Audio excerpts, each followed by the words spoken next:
Bertha Lane inherited a roadside diner worth $6,500. Her son had a buyer lined up before she finished reading the appraisal. She went in alone, turned the key herself, stood in a kitchen that smelled like 30 years of 5 o'clock mornings. What she found behind the welded door of a walk-in freezer had been sealed for 15 years. The name carved into the wood inside was not her grandmother's. It was hers, at 62, after the Hazard County School District replaced her with a catering contract from a company based in Louisville that had never once set foot in Eastern Kentucky. Bertha Lane walked out of Jefferson Elementary with a cardboard box, a letter of severance for $2,411.60, and a set of keys to a diner on Main Street that had not served a customer in 11 years. Keys were on a ring with a small plastic tag, Lane's. Blue ballpoint pen faded to almost nothing. She did not know whose handwriting it was. Her grandmother's was round. This was someone else's. Someone who had held those keys before her and written that word and thought it was enough. She put the keys in her coat pocket and drove. That was a Thursday.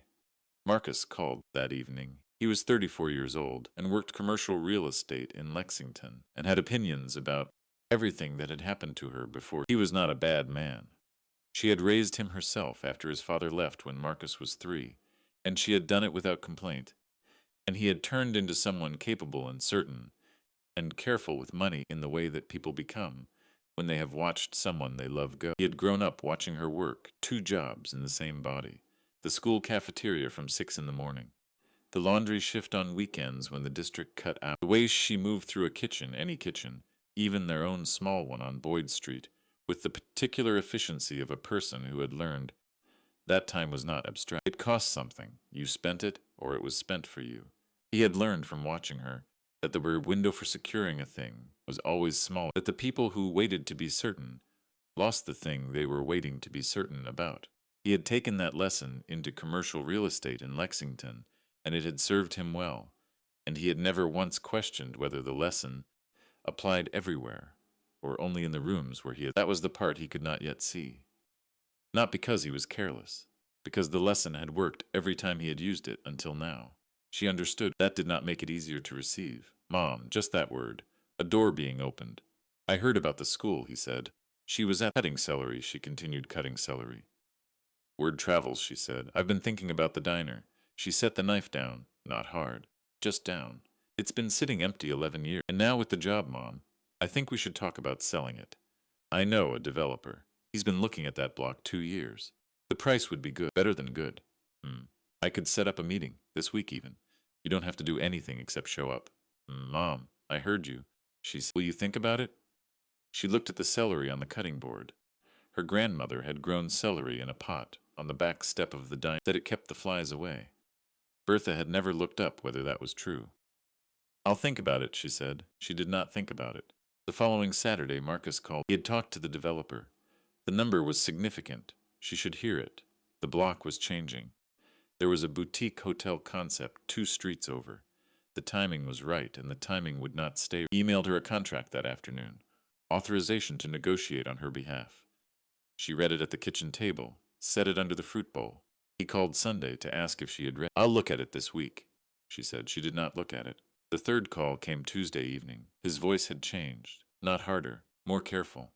The voice of someone who had prepared what he wanted to say, and was delivering it the way. Mom, the developer has another property he's considering. If we wait too long, Marcus. He stopped. Let me go look at it first, she said. A pause. The diner. Before any meetings, before any numbers. I want to go look at it myself. That's fair, he said, in the voice he used when he was managing her expectations. Then we can, and then we'll see. She drove to the diner on a Monday morning in November, when the sky over Hazard was the color of old metal, and the trees had finished giving. She parked on Main Street and sat in the car for a moment. The building was brick, 2 stories. The sign above the door had been there since 1972, painted direct. Lane's Diner. The paint had faded. The apostrophe was nearly invisible, but the letters were still legible if you knew what you were looking at. The windows were covered from inside with brown paper. Tape. One corner had come loose on the left window. Through the gap she could see the edge of a counter stool. A coffee cup upside down on the formica, left there by someone who had walked out and not come back. Got out of the car. She stood on the sidewalk. She put the key in the lock. It was stiff. She applied pressure, eased off, tried again. The third time, the door swung open. The smell came out first. Not a bad smell, not exactly. It was the smell of a place closed up a long time, the particular stillness of air that hasn't moved in years. Old grease and old wood and old fabric settled into each other until they become something specific to that room, and no other. Bertha stood in the doorway. She knew this smell. She had known it since she was 7 years old. She stepped inside. The counter ran the full length of the left wall, 6 stools. Behind it, the shelving that had held coffee cups and plates was still in place, mostly empty. At the far end of the second shelf, a small ceramic. Her grandmother had bought it at a church sale in 1981 and put it there, and it had not moved since. Bertha stood in the middle of the room and looked. She was not thinking about the developer. She was not thinking about Marcus, or the contract under the fruit bowl, or the number that was good, better than good. She was thinking about what it had cost her grandmother to open this door every morning for 40. She was thinking about the fact that her grandmother had not left it to Marcus. She came back the next day, and the day after that. She did not tell Marcus. She did not tell anyone. She drove to Hazard in the early morning when the streets were still dark, and the gas stations on Route 15 were lit up like outposts, and the mountains sat heavy on either side of the road, and she unlocked the front door of Lane's diner and went inside and stood in the room that had been her grandmother's for 41. She was not deciding anything yet. She was looking. The 4 booths along the window were intact. The vinyl on the bench seats had split in places, foam showing through in gray. Tabletops were formica, pale green, the same color they had always been. Someone had carved initials into the corner of the booth nearest the door, RD plus M, 1988. She didn't know who that was. She looked at it for a moment. 2 people who had sat in this booth in 1988 and decided that was worth. She wondered if they were still together. She wondered if they even remembered. She walked through the gap in the counter and into the kitchen. The kitchen was smaller than her memory. She had known this would be true. Memory enlarges the rooms of childhood. It adds height to ceilings and depth to corridors. She had prepared herself for the contraction. She had not quite prepared for how it would feel to stand in a room she had stood in 10,000 times, and find it diminished by nothing except the past. The grill was still there, a commercial flat top 4 feet across, bolted to the floor. It had not been cleaned before the diner closed, or if it had, 11 years of sitting idle had undone the work. The surface was dark with old grease, a layer of carbon built up at the edges where the fat had burned over hundreds of thousands of mornings until it became something else, not grease anymore, a record of it. Right of the grill, the prep counter, stainless steel dented in 2 places. Bertha put her hand on it. Cold, she pressed her palm flat and felt the cold come up through her. Above the prep counter, a shelf. On the shelf, a row of laminated cards in her grandmother's handwriting, recipe references, timing guides, proportions written down, not because her grandmother needed reminding, but because a kitchen is a place where knowledge should be written on the wall, where anyone. She reached up and took one down. Biscuits, the card read. 2 cups flour, 1 tablespoon baking powder, 1 teaspoon salt, 13 cup lard, 34 cup buttermilk, mix light. 425 degrees, 12-14 minutes. The last line, underlined once. A biscuit knows when you're trying too hard. Bertha stood with the card in her hand. Her grandmother had written that line sometime in the 1970s, probably, and laminated it and put it on a shelf in a kitchen in Hazard. It had outlasted the diner. It would outlast most things Bertha could think of at that moment. She put the card back exactly where it had been. She found the problem on her third pass through. The walk-in cooler at the back of the room had a door that was not just closed but sealed. Someone had welded it shut. The weld ran along the entire seam of the door frame, a thick bead of metal, dark with age, clearly solid, clearly. Bertha stood in front of it. She reached out and touched the weld with 2 fingers. It did not give. She pressed harder, nothing. She stepped back. She did not know why her grandmother had done this. She stood there for a long time looking at it. Then she went back to the front of the diner and sat down on one of the counter stools and looked at the room and the ceramic rooster on the shelf, and did not think about anything specific. Came back the 4th morning with cleaning supplies. Not because she had made a decision. Not because she had told Marcus anything. She brought them because the floor needed sweeping, and a space being considered deserved to be considered. She swept from the back of the kitchen to the front door. The pile at the end was larger than she expected. She swept it out onto the sidewalk and stood there a moment in the November air. She wiped down the counter, all 6 sections. The cloth came away gray with the first pass, and gray with the second, and slightly less gray with the third. By the fifth pass, the formica was showing through pale green, the color of a thing chosen for durability, and that had delivered on the promise.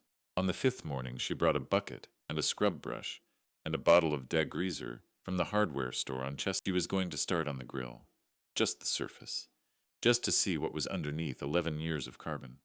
She set the bucket down and turned on the tap. Nothing came out. She checked the valve under the counter. Open. She checked the main shine shutoff near the back door. Open. She went to the front and turned on the sink. Nothing there either. She stood in the kitchen with the empty bucket and looked at the tap. She called the hazard utilities office from the sidewalk. The hold time was 20. When someone answered, she was told the water account for the property had been closed in 2013, and that reconnection required a new deposit, an inspection of the internal plumbing, and a service appointment. The earliest available was 11 days out. 11 days. She stood on Main Street with her phone in her hand and looked at the front of the building.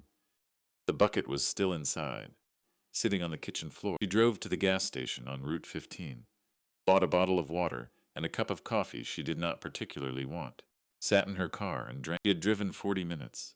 She had supplies in the car. She had planned to spend the day working. She drove home. On the way back, she passed Jefferson Elementary. A catering van was parked out front, white clean, a logo she still did not recognize. She did not slow down. That evening she made the utilities appointment. Then she called a plumber. Floyd Combs had mentioned the week before a man named Ernie Greer who had worked on old buildings in Hazard for 30 years, and left a message asking him to call her back about an inspection. Ernie called at 4:38 in the afternoon. He could come Thursday, before the utilities appointment. That way, if there was a problem with the interior plumbing, she would not know. Before the inspection. That's smart, Bertha said.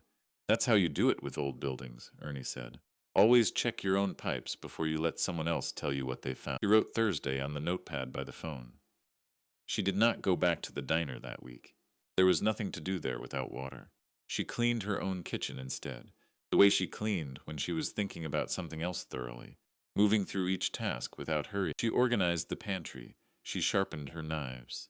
She stood at her own kitchen window and looked at the yard and thought about nothing she could have put into words. Thursday, Ernie Greer spent 2 hours inside the diner's plumbing and reported that the pipes were old but intact. One joint under the prep sink needed reseating, and everything else was sound. He charged her $63 and told her she had gotten lucky. Building like this, sitting empty 11 years, he said, could have been a lot worse. Bertha thought about the sealed door, about the care it represented, about a person who had taken the time to have something done right before she left it behind. She looked after it, Bertha said. Ernie looked. Who did? The person who owned it before. He nodded the way tradesmen nodded when they decided not to ask the next question. He packed his tools. The water was reconnected the following Tuesday. It came out of the tap brown for 40 seconds. Then it cleared. Bertha filled the bucket. She started on the grill. She was there at 7 o'clock in the morning on a Wednesday, 4 days into the cleaning work, when she unlocked the front door and found Floyd Combs sitting on the step. Floyd was 75 years old and had been eating breakfast at Lane's Diner for 20 years before it closed. He was a retired mine inspector with a face like a topographic map of difficult terrain and hands that had not been fully cleaned since approximately 1974. He was wearing a canvas jacket she had seen on him in every season she could remember, the pockets of which appeared to have no logical limit to what they... Morning, he said. Floyd. She looked at him. How long have you been sitting here? 20 minutes, maybe. It's November. I know what month it is. He unlocked the door and held it open. He got up slowly, one joint at a time, and came inside. He sat at the second stool from the left without looking at it first, the way a person sits in a seat they have sat in 10,000 times and know. Longer need to look. He looked around the room. You're cleaning it, sweeping, wiping, not deciding anything. Uh-huh. He put his hands on the counter. Coffee? She looked. I don't have a machine, she said. Brought a thermos. He produced it from inside the canvas jacket. He poured 2 cups into the plastic lid caps and She sat down on the stool beside the gap in the counter and drank. The coffee was strong. Floyd had always made it strong. They sat in the dim light of the diner and drank without speaking, the way 2 people drink coffee together when they have known each other long. Enough that silence is not a problem to be solved. Wants to sell it, she said after a while. Floyd said nothing. He knows a developer. Lexington money, wants the whole block eventually. She looked at the counter. He's not wrong that it's been sitting empty 11 years. I haven't done anything with it. She stopped. Started again. I didn't come back after the funeral. I couldn't. Then the longer I didn't come, the harder it was to come. She looked at the ceramic rooster. He sent me a contract, she said. Authorization to negotiate on my, so I wouldn't have to be involved directly. She had not signed it. Floyd refilled his cup, offered the thermos to her. She held out her cup. You going to? Bertha looked at the kitchen door. There's something in the back, she said. Floyd looked at her. The walk-in cooler. The door has been welded. Pause. Welded, completely, all the way around the frame. Whoever did it knew what they were doing. Floyd set his cup down. He was quiet for a moment, in the way that Floyd was quiet. The quiet of a man who had spent 30 years in mines evaluating what he was looking at before he opened his mouth. To do it herself? She would have needed equipment, but she wanted it done. Someone did it for her. When? 15 years ago, maybe, based on how. Floyd stood up. Let me see. They stood together in front of the welded door. Floyd put on reading glasses from the canvas jacket and bent close to examine the weld. He ran his finger along it without touching. Looked at the upper corners, the lower corners. Done right, he said. Whoever did it knew what they were doing. Can it be undone? Straightened, took off the glasses. Need a grinder. Angle grinder. Take the bead off without wrecking the door. He looked at the frame. Maybe an hour, if you know what you're doing. Bertha looked at the door. I'll bring one, Floyd said. She turned to look at him. He shrugged. One shoulder only. Got one in the truck. Been there 2 years, waiting for a reason. He brought it the following morning. He arrived at 6:47 in the morning, before Bertha had finished unlocking the front door, and he came in without being asked and went directly to the kitchen and put the grinder on the prep counter and looked at the welded door the way he looked at problems completely, without rushing. Bertha had tried the night before to call Marcus. She had gotten his voicemail. She had not left a message. She did not know what she would have said. She held the extension cord while Floyd plugged in the grinder and put on safety glasses scratched, borrowed from the full social circle of Floyd combs over the past 15 years. By the look, stand back, he said. She stood back. The grinder started. The noise of it filled the kitchen, doubled back off the stainless steel surfaces, became something large. Floyd moved the disc along the weld seam slowly, methodically. Upper edge, right side. Lower edge, left side. Sparks fell in low arcs and died on the tile floor. The smell of hot metal spread. Floyd did not rush. He went back over sections he was uncertain about. He made sure before moving on. When he finished, he set the grinder down and straightened up and took off the safety. They both looked at the door. Try the handle, Floyd said. Bertha crossed the kitchen. She put her hand on the handle. She pulled. The door moved. Just a quarter inch. A gap of new air at the frame. But it moved, and the seal that had held for 15 years broke with a sound like a breath held a long time. Finally, she pulled harder. The door swung open. The air that came out was different, cooler, drier still. It had been sealed in there a long time. The mechanical cold was long gone. No power for over a decade, but the insulation had held the interior at a temperature cooler than the kitchen. And what came out now was the air of a place that had been waiting. It smelled of cold concrete, and underneath that something else. Something Bertha could not name at first. Then she recognized it. It was the smell of her grandmother's kitchen.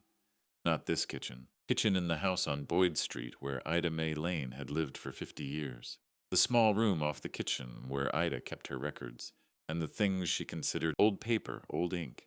Wood drawers worn smooth from years of opening and closing. What is it? Floyd said from behind her. Bertha reached inside and found the light switch where a light switch would logically be. The light came on. She stood in the doorway and looked at what was inside. She did not speak.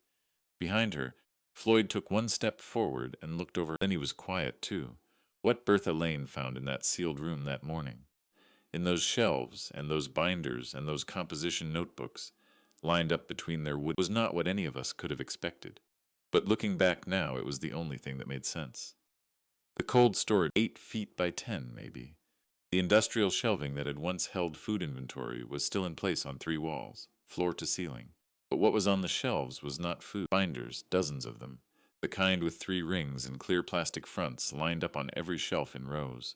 Behind the binders, stacked flat, white envelopes bundled with rubber bands that had mostly gone slack with age. On the lowest shelf, running the full length of the right wall, a row of composition notebooks, black and white marbled covers, the kind that cost 99 cents at a drugstore, standing upright between wooden books. Bertha stepped fully inside. She stood in the center of the small room under the cage light and turned slowly.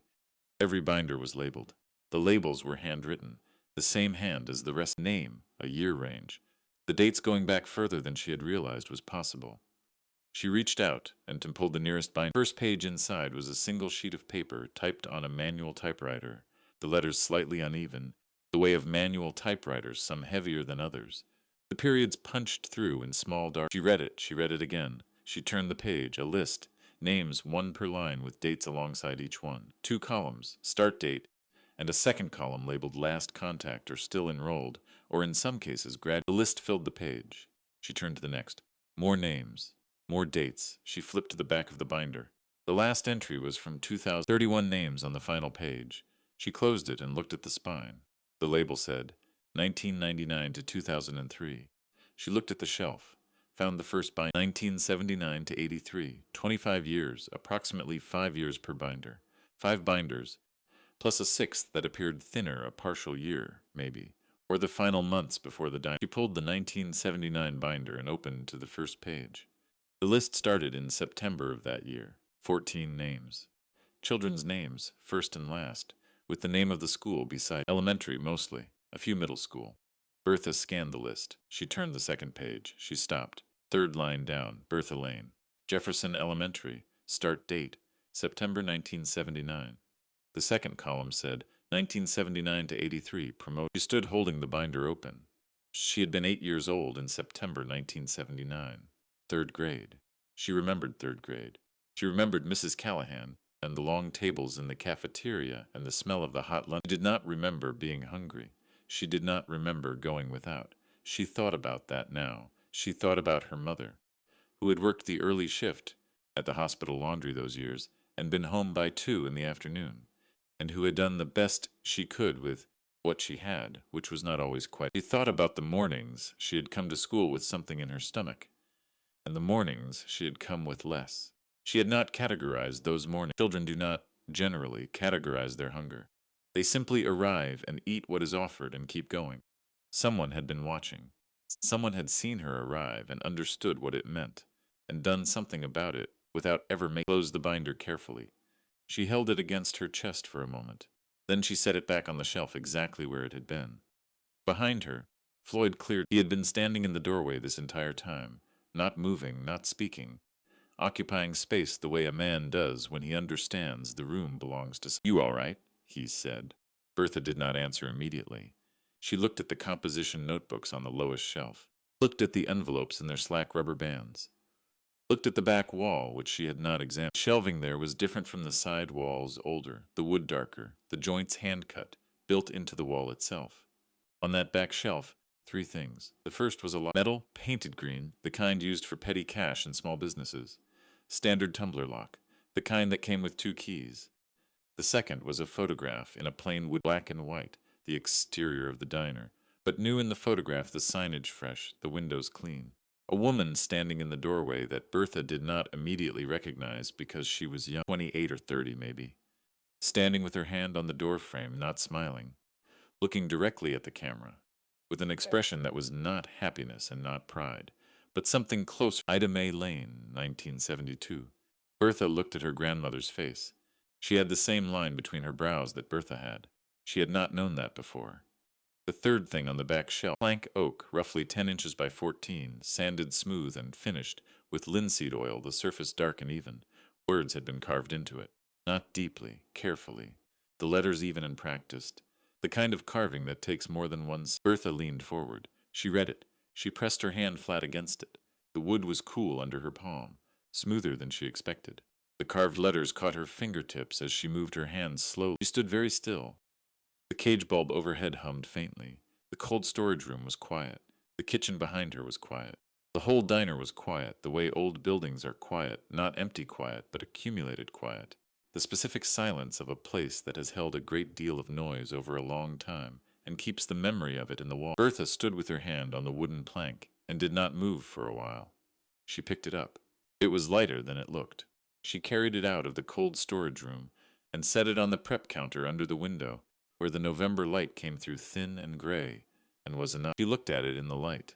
For Bertha, who will understand why the kitchen should never close. She looked at it for a long time. Then she went to find Floyd. He was out front on the step, the same way he had been the first morning, drinking the last of his thermos and watching the traffic on Main Street, which at 10:47 in the morning consisted of a feed truck, a woman pushing a stroller, and a delivery van from a hardware supplier in White. Floyd, she said. He looked up. I need you to look at something. He capped the thermos and got up and followed her inside. She led him through the diner and into the kitchen, and stood back and let him see the cold storage room the way she had first seen. He watched him take it in the shelves, the binders, the envelopes, the notebooks between their wooden bookends. He was quiet. Then she pointed at the oak. Read it. He was quiet for a longer time. She knew it was going to be you, he said finally. Yes, Bertha said. How long ago you think she made? Bertha looked at the finish on the wood. The oil had darkened and settled into the grain the way it only did after years. Before she got sick, maybe before I even retired. Floyd looked at the plank again, then at Bertha. What are you going to do? Bertha picked up the lock, turned it in her hands. She had a key ring with a small plastic tag. Lane's 2 keys on the ring. She had assumed the second key was for the back. She looked at it now. She put it in the lock. She turned it. The lockbox opened. She did not open it yet. She set it on the prep counter and looked at the open lid and looked at what was inside, and then she looked away, out the window, at the gray November morning and the second-hand store across the street, where a man was arranging something in the display window that she could not make out. She had learned this from her grandmother, though she had not known she was learning it at the time. The discipline of not rushing toward the thing you most, the understanding that some information changes the shape of everything that comes after it, and that before you receive it, you should be standing on solid ground. She looked back. Inside was a passbook. The kind banks stopped issuing in most places sometime in the 1990s, but that certain small institutions in eastern Kentucky had kept using longer than that because their customers preferred physical record, something you could hold, and underneath the passbook, an envelope, standard white, letter size, sealed. Her name written on the front in her grandmother's handwriting. Not Bertha Lane, not Miss Lane, just Bertha. The way her grandmother had written her name her entire life. One word, sufficient. Bertha picked up the passbook first. It was from First Community Bank of Hazard. The account had been opened in September 1979. The name on the account was Ida Mae Lane, trustee. She opened it to the first page. The entries were handwritten in the bank's columns: deposit, withdrawal, balance. The first deposit was $40, dated September 3rd, 1979. The second deposit was $40, dated September 10. The third the same, every week without exception, $40. Some weeks 50. A few times, early in the record, 30, with a notation alongside. Catch up next week. The following week the deposit was 70.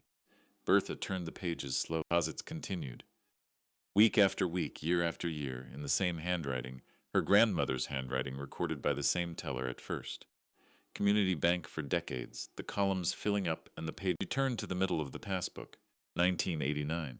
The weekly deposits had increased to $60, still consistent, still weekly, every week no exceptions. She turned further. 1990. $70 per week, a notation in the margin, in different handwriting, a teller's note. Mrs. Lane, per your request, the account statement will not be mailed. You will collect. Bertha looked at that line. Her grandmother had arranged specifically that no statement would be mailed, so that no one sorting the mail would ever see the. Turn to the last page of entries. The final deposit was dated May 7th, 2004, $60, and in the final column, the balance, written in the teller, $198,712.41. Bertha looked at the number. She read it again. She set the passbook down on the prep counter and put both hands flat on the steel surface and looked out the window at the gray November morning. 25 years, $40 a week, rising to $70 every week. No exceptions. Compounding in a savings account that no one knew existed except her grandmother and a teller at First Community Bank who had honored a request for privacy for 25 years. $198,712.41. Floyd was standing beside her. He had read the passbook over her shoulder without being invited, and she had not minded. Neither of them said anything.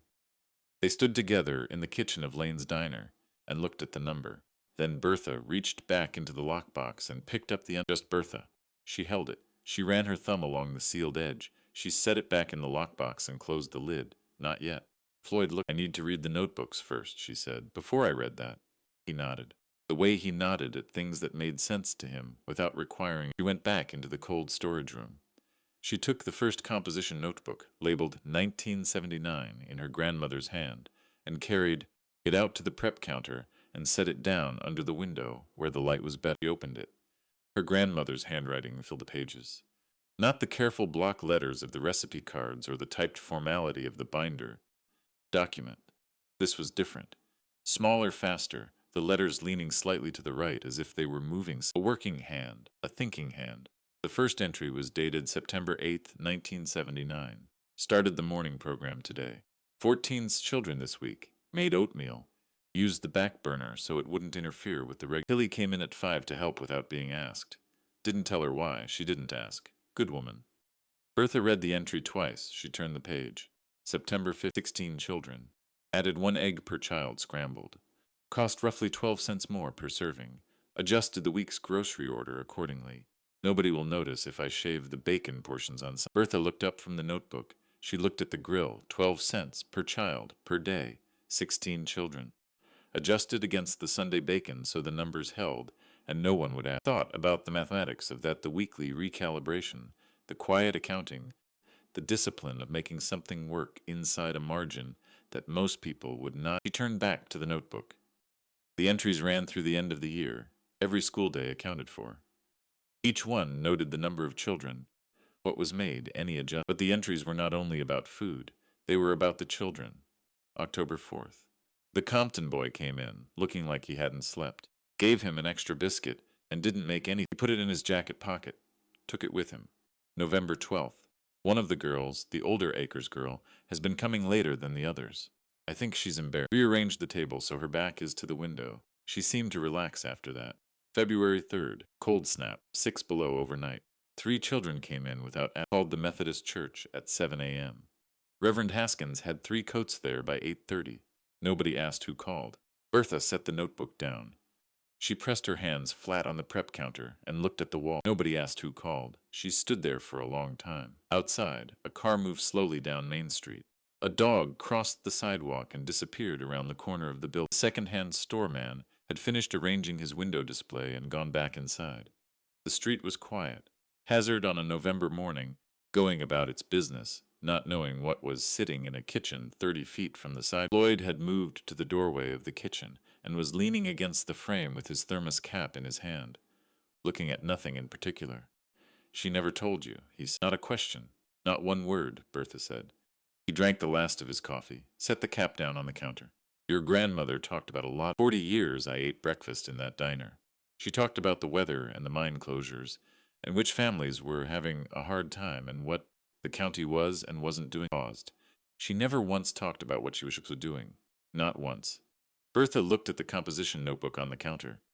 She thought about the sealed envelopes, bundled on the shelves inside the cold storage. 200 of them, addressed and stamped and never sent.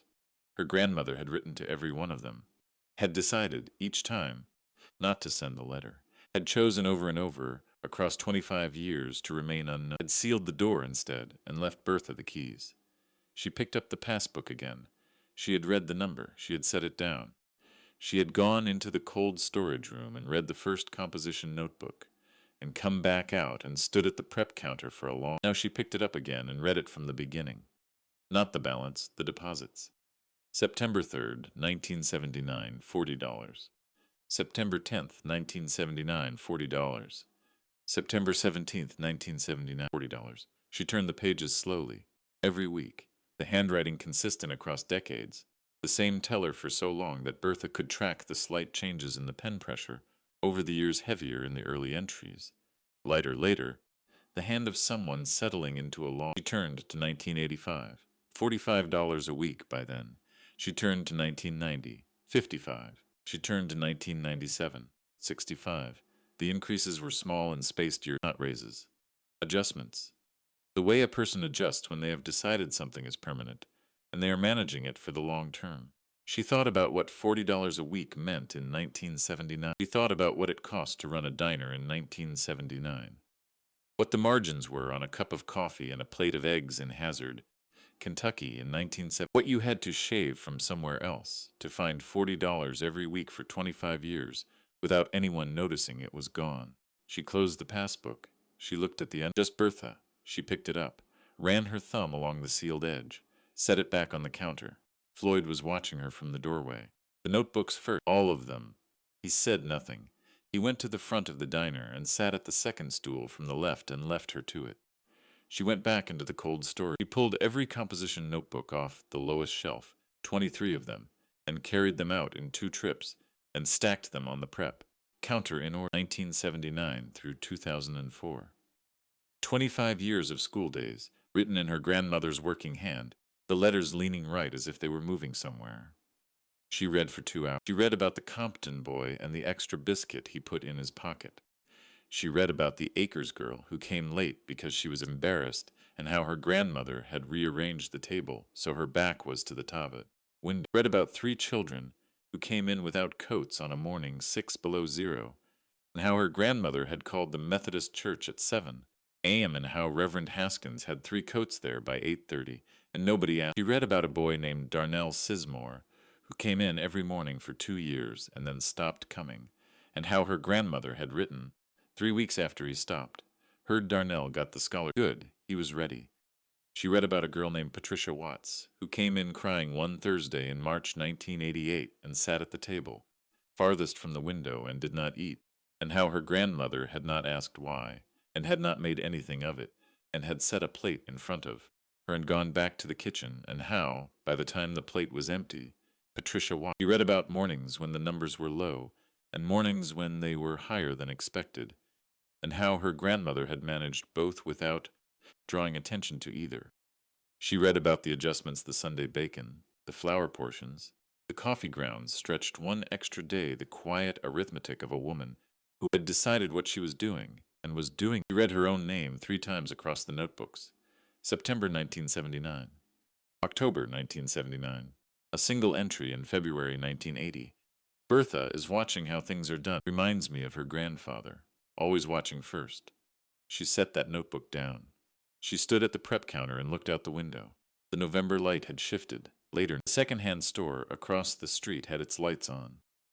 A woman she did not recognize was sweeping the sidewalk in front of the hardware store too. Doors down. She thought about 31 years of school cap. She thought about the children she had watched arrive. About the ones she had found ways to feed without asking them to explain why they needed it. About the systems she had developed over 3 decades for recognizing hunger in a child and addressing it quietly, without ceremony, without making the child know that they had been seen in a way that required a response. She had thought she invented those systems herself. She had thought the instinct came from her training, or from experience, or from some quality of attention she had developed. She understood now where it had come from. She had learned it in this kitchen. Before she was old enough to know she was learning anything. She picked up the Just Bertha. She opened it. If you've made it this far into Bertha's story, hit subscribe. Because what I found in that letter, in those 2 pages written on plain college-ruled paper, is the part I have been waiting to tell you. The letter was 2 pages, handwritten on plain white notebook paper, college-ruled. The kind that cost $1.19 for 100 sheets. Her grandmother had never spent money on station. She had not seen the need.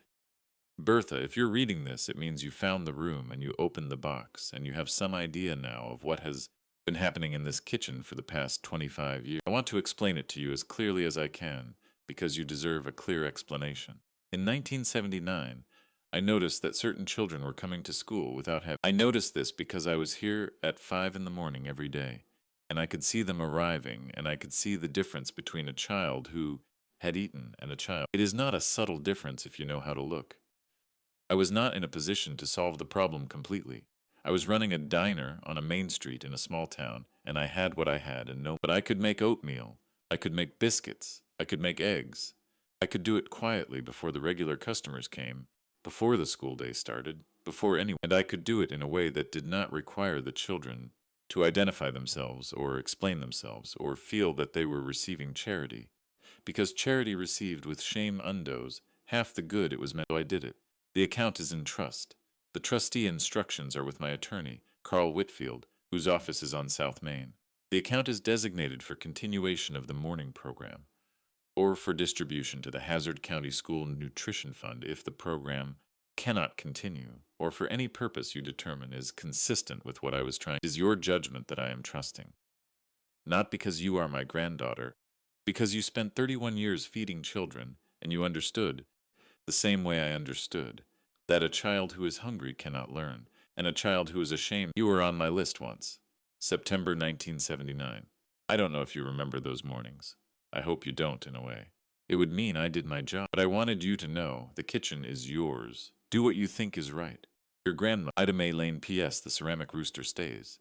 Bertha folded the letter along its original. She held it for a moment. Then she folded it again, smaller, and held it against her chest with both hands. Floyd had moved to the doorway. He was looking out at the diner floor, giving her the room. She could see the back of his canvas jacket and the thermos in his hand and the particular stillness of a man who has learned when not. She stood with the letter against her chest and looked at the window. Outside, the November light had gone flat. The woman sweeping the hardware store sidewalk had gone inside. The truck moved slowly down Main Street and turned at the corner and was gone. She thought about September 1979. She had been 8 years old. She had come to school in the morning. She had eaten. She had not categorized it. She had not known there was anything to categorize. She thought about her mother, working the early shift at the hospital, home by 2, doing the best she could with what she had, which was not always quite enough. She thought about the mornings that had been enough, and the mornings that had been less, and how she had moved through both without understanding the difference, because a woman had been awake since 4 in the morning, making sure the difference did not show. She unfolded the letter. Read the last paragraph again. You were on my list once. September 1979. I don't know if you remember those mornings. I hope you don't. It would mean I did my job. She folded it back. She put it in her coat pocket. She put the passbook back in the lockbox and locked it, and put the key in her pocket beside the letter. She walked out to the diner floor and sat down on the second stool from the left. After a moment, Floyd came out and sat beside her. They sat at the counter of Lane's diner, in the way people had been sitting at that counter since 1972, not saying anything that needed to be said, just occupying the space together, the way you do when something large has happened, and the room is part of the. Marcus called at 2:17 in the afternoon. Bertha was still in the diner. She had spent the intervening hours going through the remaining composition notebooks, reading her grandmother's daily entries, building a picture she had not had. Lloyd had left at noon, and come back at 1 with sandwiches from the gas station, and they had eaten them at the counter without ceremony. She answered on the third. Mom, a pause. I was thinking about the meeting. The developer is in Lexington Thursday, and he could come down Friday if Marcus. That works? Or we. Marcus. He stopped. I'm not selling the diner. Silence. When he spoke again, his voice had shifted into the register he used for managing expectations. Mom, I understand it has. It's not sentiment. The building needs significant work. The kitchen equipment is outdated. You'd have to invest. I know what the building needs. Mom, I found something in the back. A room. Sealed up. Your great-grandmother sealed it before she died. Silence. I'm going to need a few days to work through what's in it, Bertha said. And then I'm going to call Carl Whitfield's office and make. After that I'll have a better sense of what I'm dealing with legally. More silence. Then carefully. What did you find? I'll tell you when I understand. But Marcus, the diner is not for sale. That's not a conversation anymore. Do you understand? A long pause. Yes, he said. His voice was different. Not the commercial voice, not the managing voice. Something that was simply her son, adjusting to a fact he had not anticipated and could not argue with, because he did not yet have enough information to argue with it. And he knew. Okay, he said. Okay. She hung up. Floyd was watching her from the counter. He'll come around, he said. He's a good man, Bertha said. He just thinks in the wrong. Floyd nodded, as if that was a precise and accurate diagnosis, and he had nothing to add to it. She went back to the cold storage room in the early. She wanted to count. She pulled every binder off the shelves, one at a time, and stacked them on the prep counter. She opened each one and went through the lists with a piece of paper and a pencil stub she found in a kitchen drawer. Mark for every name. Where the same name appeared across multiple years, she counted them once. It took an hour and 40 minutes. She finished and looked at her. 286. September 1979 to May 2004. 25 years. 286 individual children. She set the pencil down.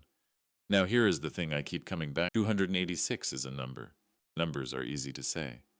But Bertha had just spent an hour and 40 minutes putting a mark one at a time, and what she understood after that count was something she had not understood before she started. 286 children who had gone to school on a full stomach and not known why, who had grown up.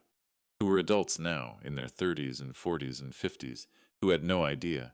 She thought about the sealed envelopes, 200 of them on the shelves, addressed and stamped, and never. Her grandmother had written to every one of them, had decided, each time, not to mail the letter, had chosen, over and over, to remain unknown. Bertha came back that evening after dark. She sat at the counter alone with the composition notebook from 1979 open in front of her. She read the October entry again. The Compton boy, the extra jacket pocket. She thought about that boy. He was in his mid-40s now, probably, living somewhere, working, maybe with children of his own. He had put a biscuit in his jacket pocket on a cold morning in October 1979, and he did not know, had never known, who had made it or why. She went back and got the oak plank from the cold storage room. She carried it to the counter and set it down under the light. For Bertha, who will understand why the kitchen should never. She ran her thumb across the letters. Her grandmother had made this, had sanded and finished, and carved it in the years before she got sick, had put it in a sealed room, and trusted that the right person would find. Had trusted that Bertha would find it. She sat at the counter for a long time. She thought about what Carl Whitfield would tell her when she called his office. She thought about what $198,712.41, properly managed with 20 years of interest, could fund. She thought about Hazard County and the schools she knew and the children in them now, arriving in the morning the way children arrived, with what they had, and not always. She thought about her grandmother at 4 in the morning for 25 years.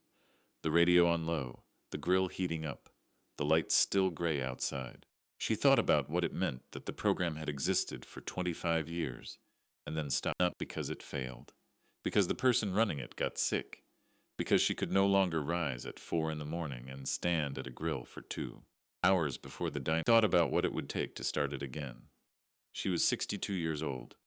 She had been feeding children in one form or another for 31 years. She had been replaced by a catering contract from Louisville and given a severance check for $2,411.60 and a set. She had apparently been given considerably more than that. She got up and went to the kitchen and found the recipe card for biscuits on the shelf above the prep. The grill needed cleaning, and she had no supplies, and it was past 9 o'clock. But she wanted to know what was there and what was not, and what she would need to get. She wanted to know what the kitchen required before she could begin. What happened next took 6 weeks. The electrician came on a Wednesday. His name was Pete Saylor, and he was 60 years old, and had done electrical work in Hazard County for 38 years, and had eaten breakfast at Lane's Diner approximately 400 times before it closed. He walked through the building with a flashlight and a notepad, and did not say much until he was finished. And then he said the wiring needed updating in 3 places. The service panel was original to 1972 and had to be replaced, and the cold storage room's separate circuit was the cleanest thing in the building, wired by someone who knew exactly what they were doing. Whoever did that back room, Pete said, did it right. Bertha did not explain who had done it. Pete gave her a number and a timeline, 2 weeks for parts, 1 week for work. She said all right. Marcus was there for that conversation. He had driven down from Lexington the weekend after their phone call, and had not mentioned the developer, and had not mentioned the number, and had not mentioned the contract under the fruit bowl. He had stood in the cold storage room for a long time without speaking. He had read the oak plank. He had set it down carefully and not picked it up again. He had said very quietly, "What can I do?" Not a question. Bertha had looked at her son standing in the room his great-grandmother had sealed and preserved and left for Bertha to find, and she had said, "The grill needs cleaning." He had started on it that afternoon. The health inspector came the second week of December. Her name was Sandra Pruitt, and she had a list of 43 items that required attention before Lane's Diner could receive a food service permit. Bertha went through the list that evening at the counter with Floyd on one side of her and Marcus on the other, and they divided the items into 3 categories: things Bertha could do herself, things Marcus could handle, and things that required licensed contractors. Floyd looked at the list. "I can do 14 of these," he said. Bertha looked at him. "Floyd, got nothing else going on." She looked at him a moment longer. "All right," she said. 14. It took 6 weeks, not because the work was beyond them, but because work in old buildings proceeds according to the building's logic rather than the worker's timeline, and Lane's Diner had its own logic that had accumulated over 50 years and was not going to be overridden by a schedule. The floor in the kitchen needed re-leveling in 2 places. The cold storage room door, freed from its weld, needed new hinges and a new seal. The front window with the loose paper had a cracked frame behind it that had been letting in a draft so long it had become part of the building's character. Each problem revealed the next problem. Each solution created a new question. Bertha came in every morning at 6 and left most evenings after dark. She cleaned and patched and painted and moved things and carried things and made decisions about what to keep and what to let go. She kept the counter stools, she kept the booths, she kept the Formica tabletops, pale green because they were what they were and had always been. She kept the ceramic rooster. She called Carl Whitfield on a Thursday in late December. They met at his office on South Main, a room full of filing cabinets and the smell of old paper, not unlike the cold storage room but warmer. Carl had the trust documents spread on his desk and a yellow legal pad with notes. The school district has a breakfast program now, he said, started in 2009. Federal subsidy, means tested, administered through the cafeteria. I know, Bertha said. She had called the district nutrition coordinator the previous week. So the landscape has changed since your grandmother started. The program still has gaps, Bertha said. Children who don't qualify by the means test but still come in without having eaten. Children whose families don't complete the paperwork. Children for whom the cafeteria itself is the problem, the line, the visibility, the way it marks you. Carl looked at her over his glasses. That's what I told the nutrition coordinator, Bertha said. She agreed with me. We're going to meet in January. He nodded slowly. The current balance with December interest is $241,814.17. Bertha looked at her hands. My grandmother saved $40 a week for 25 years, she said, to feed other people's children. Yes, she never told anyone. No. Carl took his glasses off. He looked at the window. Your grandmother was a practical woman. I think she would have thought that money sitting in an account was not doing what money was supposed to do. He paused. She would have wanted it spent. Bertha nodded. Then we'd better spend it, she said. Lane's Diner opened on the 14th of February, not as an advertisement. Not as an event. Bertha had not called the newspaper or put anything on social media, or contacted anyone in the county administration about what she was doing or why. She had told Floyd. She had told Marcus. She had told Pete Saylor, who had finished the electrical work and come back twice on his own time to make sure things were right. She had told Sandra Pruitt, who had signed the food service permit on a Friday afternoon, and shaken Bertha's hand and said, without elaborating, that she was glad the building was going to be used again. She opened the back door at 4:45 in the morning. She tied on an apron. She turned on the grill. The first morning 6 children came. She did not know how they knew. She had not told them. She had not told their parents. She had simply opened the diner and turned on the lights and made oatmeal and biscuits and scrambled eggs in quantity enough for however many arrived. And 6 children came between 5:30 and 6:15, singly or in pairs, and sat at the booths or the counter and ate and left before the town was fully awake. 2 of them said thank you, the others didn't. She did not require it. She watched them eat. She thought about her grandmother watching children eat in this room for 25 years. In this light, with the same radio on low, the same gray morning outside the window, by the end of February, 12 children were coming regularly. By the end of March, 19. On a Saturday morning in April, Floyd came in early. He was at the step when she arrived at 4:45 in the morning, same canvas jacket, same thermos. She held the door and he came in. He sat at the counter while she set up the kitchen. He poured coffee into both lid cups and set one at her station without being asked. At 5:15, he said, something I should tell you. Bertha looked up from the grill. I was on the list, he said. She looked at him. 1981, he said. I was 29 years old, and my wife had just had our second, and I was between inspection contracts, and we were. He stopped, started again. We were having a hard time. I used to eat breakfast here before my shift. I don't know what I paid. I don't know if what I paid covered it. I never asked. He was looking at the counter. I was 30 years old before I ate regular again, he said, after the next contract came through. By then the boys were in school, and Margaret had gone back to work, and it was all right. He paused. But those months, I don't know what I would have. He stopped. Bertha looked at her old friend. He had been sitting on that step for 20 years before the diner closed and coming back to it in whatever form it took ever since. The way people returned to places that held them when they needed holding. Even when the place itself is changed and the person is changed and the original thing that happened there is long past. She came out from behind the counter and poured more coffee into his cup from the pot she had made. She went back to the grill. That was sufficient. She had known Floyd Combs for 20 years. She had not known this. She thought about what else she did not know about the people she had known a long time, and whether that was a failure of attention or simply the way people protected the parts of themselves that had been most exposed. The community supper happened in May. Marcus had been thinking, he said, about the composition notebooks, about the 286 names, about the sealed envelopes that had never been sent. They don't know, he said, any of them. They've been living their whole lives not knowing. That was your great-grandmother's choice, Bertha said. I know, and I'm not saying she was wrong. He was quiet for a moment. But they're adults now. They're in their 30s and 40s. Some of them have kids of their own. He looked at her. Don't you think they'd want to know? Bertha thought about this for 2 weeks. She thought about the sealed envelopes. Her grandmother had written to every one of them, had addressed and stamped 200 letters, and had decided each time not to send them. But her grandmother was gone, and she was the trustee now, and she had spent 31 years in a different relationship with these questions than her grandmother had. Then she said yes. They held it on the second Saturday of May at the diner. Marcus handled the logistics. He contacted the Hazard Herald, which ran a small notice saying that former patrons of Lane's Diner were invited to a community supper on May 11th, 5 o'clock. No RSVP necessary, no explanation offered. 43 people came. She had made food for 20 and then reconsidered and made food for 30. And then Floyd had arrived at noon and looked at the prep and said quietly that she should make more, and she had. They filled the booths and the counter stools and the folding tables Marcus had set up along the back wall. They ate the food Bertha had made, biscuits and beans and cornbread and a pot of soup that had been on since 6 in the morning. They talked in the way people talk when they are in a room that means something to them, and they are not entirely sure why they came, but they are glad they did. At 6 o'clock Bertha stood at the front of the diner and waited for the room to quiet. It quieted. She told them about finding the cold storage room, about the binders and the notebooks and the passbook. About 25 years and 286 children, and $40 a week that had become $241,814.17.